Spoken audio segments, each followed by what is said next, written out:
Olá pessoal, meu nome é Leonardo Lima e essa é a primeira aula da disciplina de Métodos Quantitativos 1.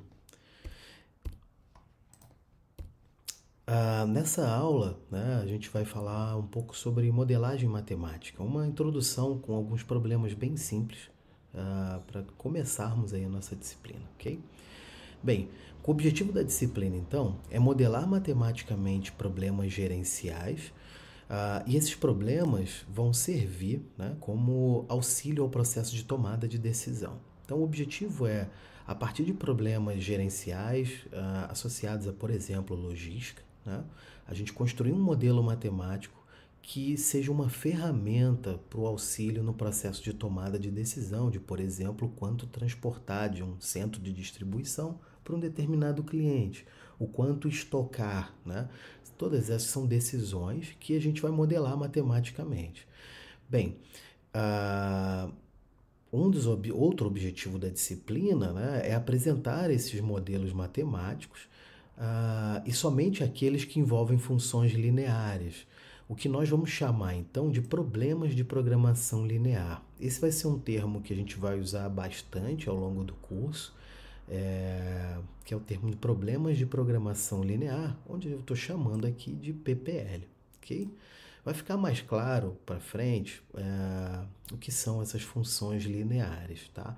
Esse termo aqui, programação, não é um termo que se refere necessariamente à programação de computadores, mas de planejamento, né? Um problema de planejamento onde as funções envolvidas são funções lineares, ok?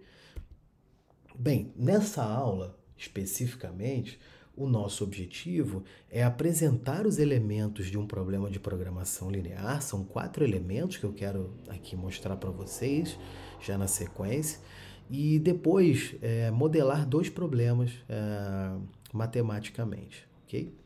Com base nesses elementos que nós vamos apresentar agora. Bem, o primeiro desses elementos da formulação de um problema de programação linear é o que a gente chama de parâmetros. Esses parâmetros são também conhecidos como os dados de entrada do problema. Normalmente esses dados de entrada, aqui na nossa disciplina, eles virão na forma de enunciado do problema. Nós vamos trazer esses dados de entrada já e apresentar para vocês, né? Mas na vida real, quando a gente está modelando uma situação real, esses parâmetros são obtidos numa fase que a gente chama de coleta de dados. E que são esses parâmetros, então? São os dados que são conhecidos do problema, como os custos envolvidos, as disponibilidades de cada um dos recursos, os preços, as receitas, desses itens envolvidos no problema. Então, todas essas informações que são conhecidas são tidas como parâmetros do problema. O segundo elemento da formulação de um problema é o que a gente chama de variáveis de decisão. Essas variáveis de decisão são variáveis que representam o conjunto das decisões que serão quantificadas. Então, por exemplo, quanto produzir de um produto 1? Quanto produzir do produto 2?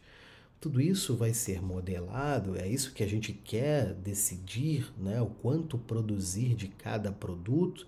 Então, eu vou representar o quanto produzir do produto 1 pela variável x1, quanto produzir do produto 2 pela variável x2 e o quanto produzir do produto n pela variável xn, por exemplo. Então é importante aqui que a gente não confunda o que é variável de decisão, que é o que nós queremos descobrir a partir da modelagem do problema, com os parâmetros de entrada. Os parâmetros ou os dados de entrada desse problema, eles são conhecidos e são dados a priori no enunciado do problema. Okay? Bem, essa fase de determinação das variáveis de decisão, essa fase ela é importante porque o que vem a seguir depende das variáveis de decisão do problema. E o que vem a seguir é, por exemplo, a função objetivo. Essa função objetivo é uma medida de desempenho de uma determinada decisão a ser tomada. Então, essa função objetivo é uma função linear também, né, que indica qual o desempenho de uma determinada solução adotada. Então, muitas vezes a gente está interessado num problema em maximizar o lucro, por exemplo. Mas qual é essa função de lucro, né? O lucro tem uma função que determina, né, esse valor, e esse valor, lucro, ele é escrito em função dessas variáveis de decisão que nós definimos a priori aqui, ok? Então, a função de objetivo é uma medida de desempenho para cada um dos problemas. Em outro contexto, a gente pode estar interessado em diminuir o custo, e aí a minha função objetivo vai ser uma função objetivo que representa o custo associado a uma determinada solução, né?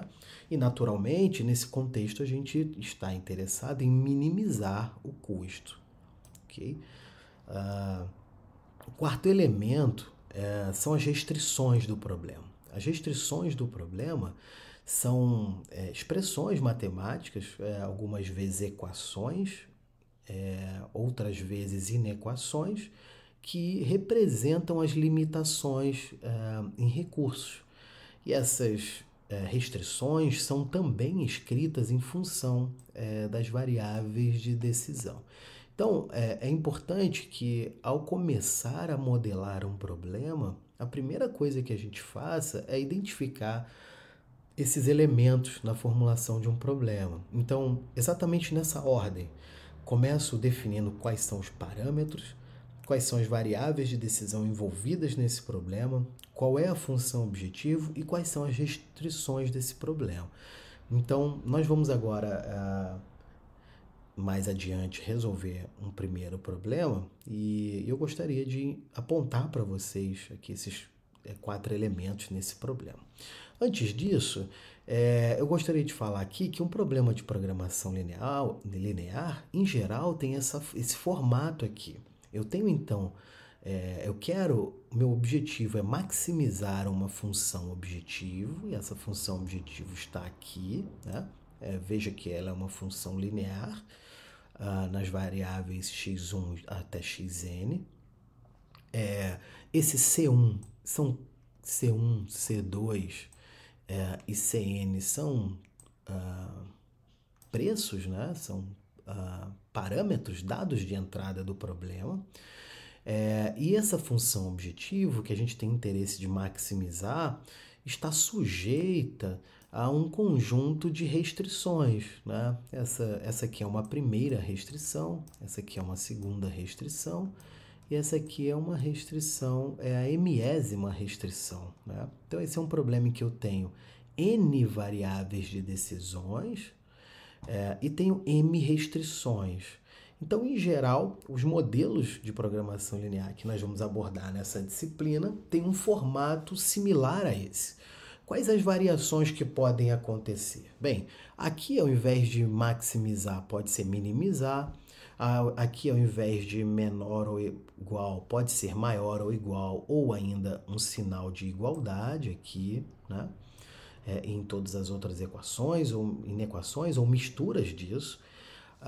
Uma coisa comum que vai sempre aparecer são as restrições de não negatividade, né? A gente vai falar um pouco mais sobre essas restrições de não negatividade, mas basicamente elas dizem que todas as variáveis assumem valores estritamente maiores ou iguais a zero, né? Então, essa variável, que em geral é o quanto produzir de um produto, por exemplo, ou seja, que pode ser, né, o quanto produzir do produto 1, eu produzo no mínimo 0, certo? Muito bem. Vamos para um primeiro problema, então. O problema de mix de produção, né? Um problema introdutório para a nossa disciplina e para ilustrar esses 4 elementos de um problema de programação linear. Bem, esse é o problema da marcenaria, e eu tenho aqui, então, uma marcenaria que deseja estabelecer uma programação diária de produção. E a produção se limita aí a 2 produtos, mesas e armários, né? Ambos com um só modelo. Então, para efeito de simplificação, aqui nesse primeiro problema introdutório, nós vamos considerar que a marcenaria tem limitações em somente 2 recursos. E esses recursos são madeira e mão de obra, ok? Ou seja, eu tenho interesse em estabelecer uma programação diária de produção, tá? Essa marcenaria produz mesas e armários, e tem como recursos madeira e mão de obra. Há uma disponibilidade de madeira de 12 metros quadrados por dia, né? E de 8 homens-hora também por dia. Muito bem. Então, repara que aqui a gente já tem 2 dados de entrada do problema, são parâmetros do problema, são as disponibilidades máximas de madeira e de mão de obra por dia, né? Muito bem, o processo de fabricação é tal que para fazer uma mesa, a fábrica gasta 2 metros quadrados de madeira e 2 homens-hora de mão de obra. Para fazer um armário, a fábrica gasta 3 metros quadrados de madeira e 1 homem-hora de mão de obra. Então, isso aqui são também parâmetros do problema, né? Onde o enunciado aqui, né, me diz que para fabricar uma mesa, qual é o total de metros quadrados de madeira e o total de homens-hora em mão de obra que é gasto, tanto para fazer armário quanto para fazer mesa. Significa, então, que a fabricação de mesa e armário compartilham esses 2 recursos, que é madeira e mão de obra, e esses 2 itens estão competindo por esses 2 recursos, certo?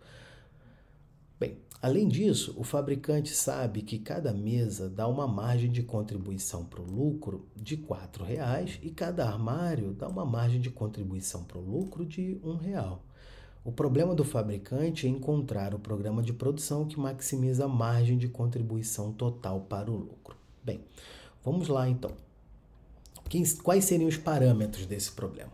Primeiro, os parâmetros desse problema são as disponibilidades de madeira e as disponibilidades de mão de obra. Depois, nos apresentado que, bem, cada mesa, a fabricação de uma mesa gasta 2 metros quadrados de madeira e 3 metros quadrados de madeira na produção de armário. Uma mesa também gasta 2 homens-hora e um armário gasta 1 homem-hora, né? De uma disponibilidade total de 8 homens-hora. Então, esses são os parâmetros que a gente tem do problema. E ainda aparece aqui qual é o lucro associado à produção de uma mesa e à produção de um armário, certo?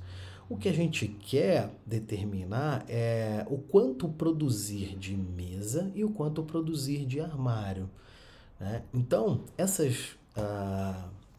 a gente passa aqui para o segundo elemento de um problema de programação linear, que são as variáveis de decisão.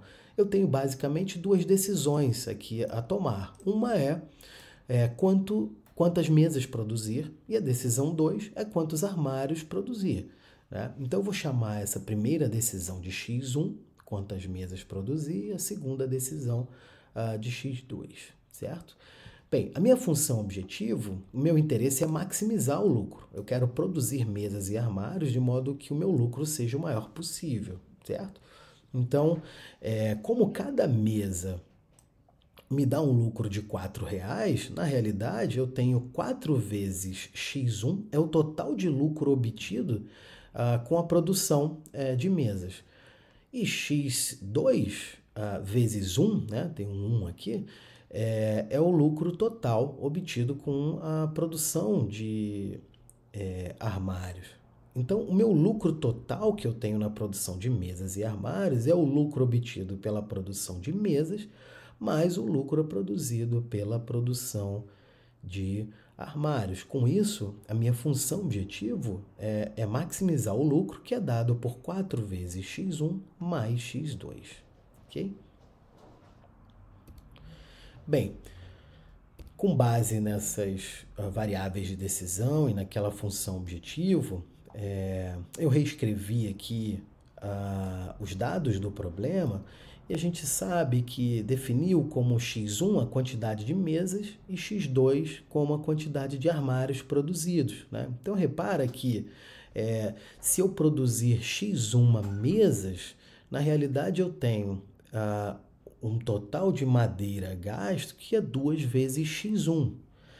Mas o que eu gasto de madeira na produção de armário é 3 vezes x2. Então, no final das contas, o que a gente precisa escrever aqui matematicamente é que a utilização do recurso seja sempre menor ou igual que a disponibilidade desse recurso. E a utilização do recurso madeira, né? Esse recurso madeira ele é utilizado tanto na produção de mesa quanto na produção de armário. Então, o total de madeira gasto tem que ser menor ou igual ao total de madeira disponível. A mesma coisa vale para a mão de obra. Então, como é que fica? O total de madeira que eu gasto é, na realidade, 2 vezes x1 mais 3x2. Né? Isso tem que ser menor ou igual que a disponibilidade desse recurso, que é 12. Vamos voltar aqui no slide anterior e ver, bem, 2 vezes x1 mais 3 vezes x2, isso me dá a utilização total desse recurso, madeira. Isso tem que ser menor ou igual que a disponibilidade de madeira. A utilização da mão de obra se eu produzir x1 mesas, eu gasto de mão de obra, então, 2 vezes x1. E se eu produzir x2 armários, eu gasto de mão de obra 1 vezes x2. Então, no final das contas, a utilização desse recurso é 2x1 mais x2. Isso tem que ser menor ou igual a 8. Né? Então, isso dá origem exatamente a essas duas restrições aqui do problema, que são restrições que modelam a disponibilidade desses dois recursos. Uma outra restrição que sempre vai aparecer nos nossos modelos de programação linear são as restrições de não negatividade. Essas restrições dizem que x1 tem que ser maior ou igual a zero e que x2 é maior ou igual a zero, ou seja, o mínimo de mesas e armários que eu posso produzir é zero. Ok? Muito bem, esse é o nosso primeiro problema, né, que a gente modelou, e a modelagem final do problema fica dessa forma. A gente tem interesse em maximizar o lucro, que é dado por essa função, que é linear, sujeito a essa primeira restrição aqui de disponibilidade de madeira e uma segunda restrição de disponibilidade de mão de obra.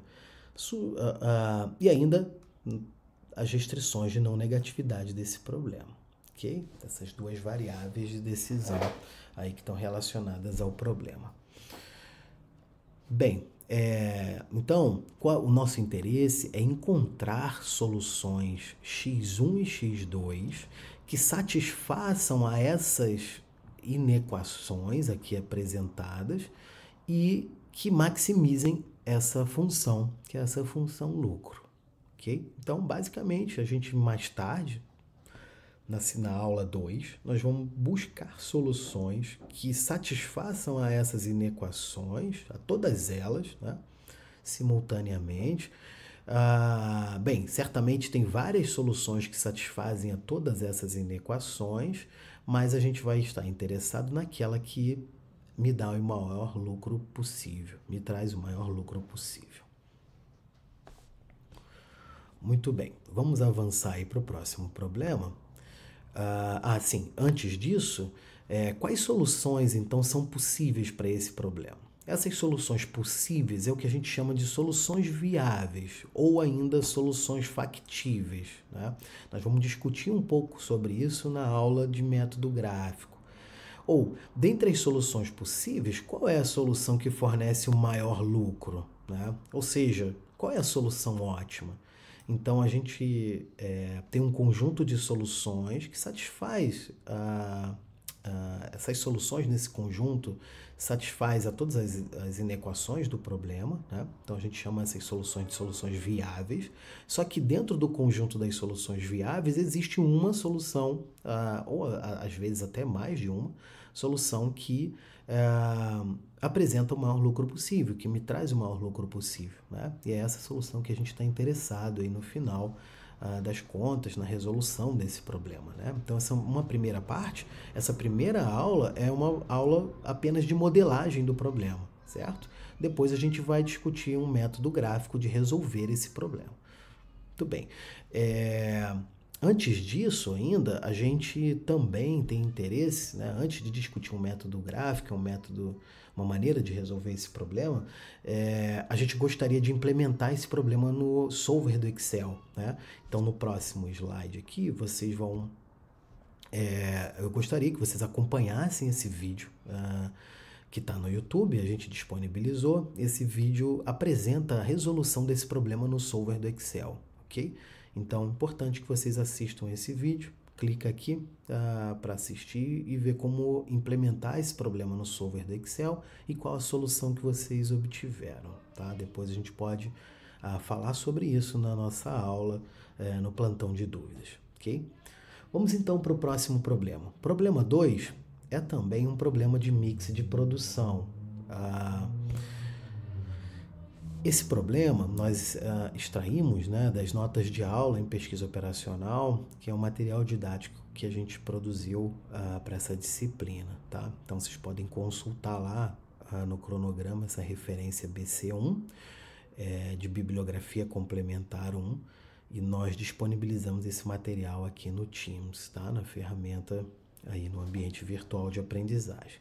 Muito bem. O que diz esse problema? Vamos ler o enunciado aqui, identificar os elementos de um modelo de programação linear, ok? Bem, uma indústria vende 2 produtos, P1 e P2, e a esses preços que estão aí, 70 e 60. A fabricação desses produtos é feita em toneladas e consome 2 tipos de recursos, que chamaremos aqui de R1 e R2. Esses recursos estão disponíveis nas quantidades de 10 e 16 unidades, respectivamente. Bem, então, a gente já tem aqui 2 parâmetros do problema, certo? Preço de venda desses 2 produtos. A gente já sabe que são utilizados 2 recursos para produção, para fabricação desses 2 produtos, P1 e P2. E a gente sabe as disponibilidades desses recursos, 10 e 16 unidades. Agora, vem um outro parâmetro do problema, que é o quanto que a produção de 1 tonelada do produto P1 consome dos recursos R1 e do recurso R2. Então, a produção de 1 tonelada do produto P1 consome 5 unidades de R1 e 2 unidades de R2. E a produção de 1 tonelada do produto 2 consome 4 unidades de R1 e 5 unidades de R2. Formule, então, um problema de programação linear para determinar quantas toneladas de cada produto devem ser fabricadas para se obter o maior faturamento possível. Muito bem, vamos lá então. Vamos identificar aqui quais são os parâmetros desse problema. Primeiro, eu coloquei aqui, né, o recurso 1 tem uma disponibilidade máxima de 10 unidades, o recurso 2 tem uma disponibilidade máxima de 16, e essa tabela aqui nos informa qual é o consumo de cada um desses recursos nas produções dos produtos P1 e P2, certo? Um outro parâmetro desse problema é o preço, certo? De cada um dos produtos, o preço de venda desses produtos P1 e P2.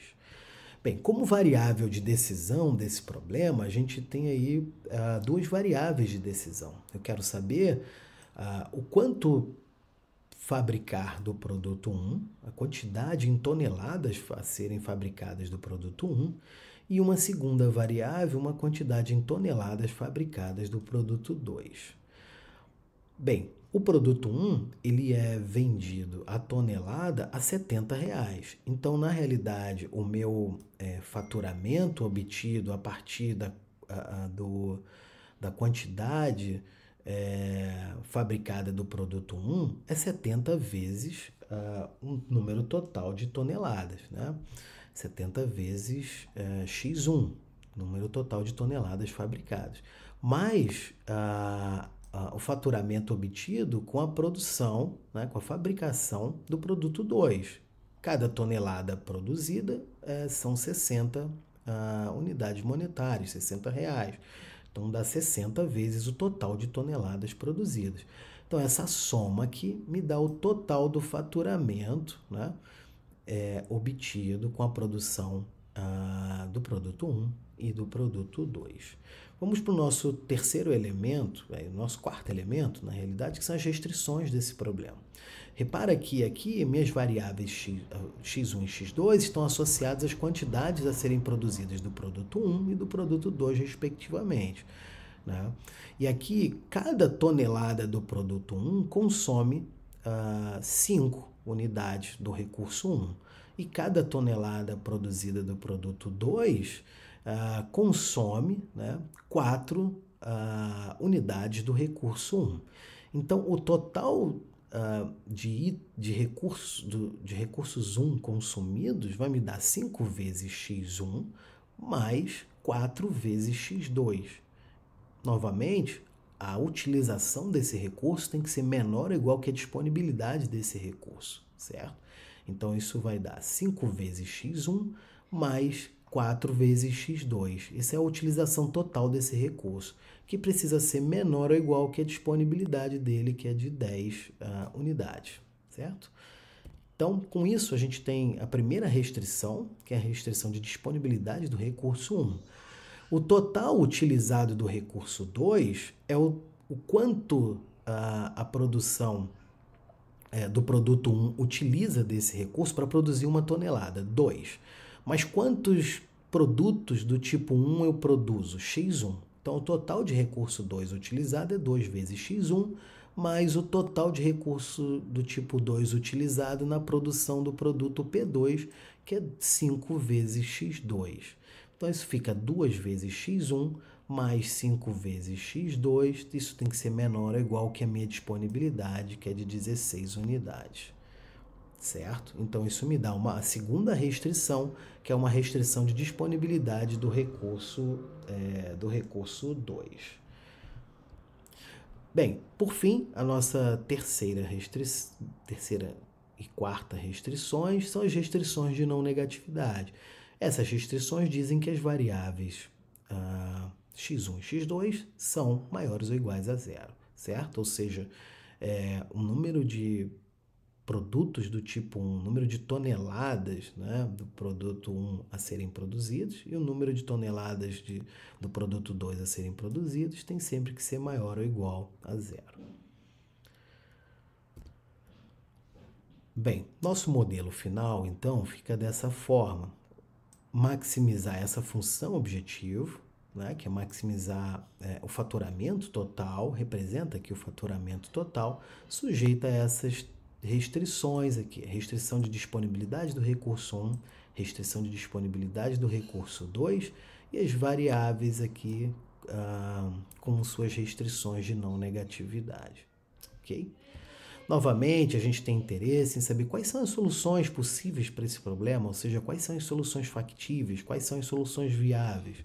E, dentre essas soluções, qual é a solução de maior lucro, né? Solução ótima.